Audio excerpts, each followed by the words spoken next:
Bonjour, je suis Akila Siao et aujourd'hui je vais vous parler d'un mécanisme d'auto-sabotage qui vous a fait passer à côté de beaucoup de vos objectifs. Il s'agit de la procrastination. Je vais vous donner la définition de la procrastination, mais pour cela je vais vous demander de repasser demain. Vous avez pu le constater, la procrastination c'est le fait de remettre à plus tard ce que nous pouvons faire maintenant. Nous perdons souvent de vue qu'il y a le temps chronos, donc la montre qui tourne sur 24 heures, et le temps kairos, le moment opportun.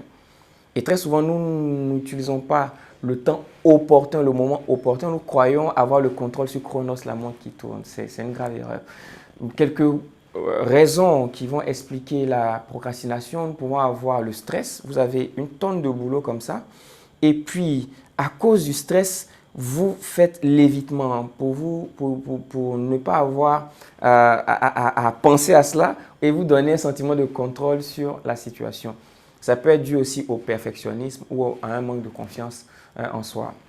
Il y a plusieurs autres raisons, mais je vais citer essentiellement ces deux-là. Comment est-ce que vous allez traiter avec la procrastination? D'abord, il faut comprendre une chose. Euh, L'adage dit qu'on ne peut pas souhaiter bon vent à quelqu'un qui ne connaît pas sa direction. Il faut avoir des objectifs.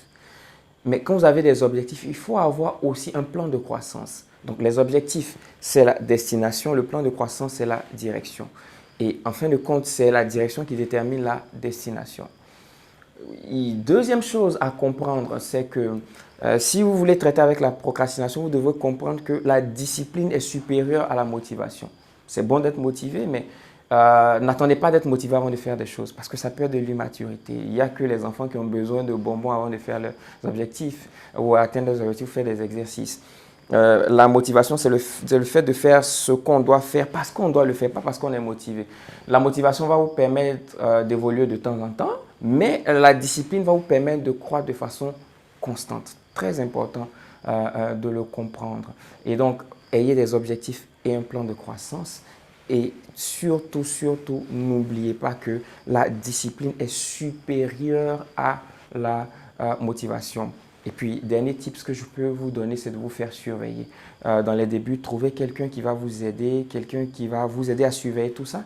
Et puis, quand ça va devenir une véritable habitude, vous pourrez de façon autonome prendre la main là-dessus. J'espère que ces quelques conseils vous auront aidé pour démarrer une année 2023 que vous souhaite excellente, très excellente avec l'équipe du Cœur des Femmes. À très bientôt et merci de votre attention.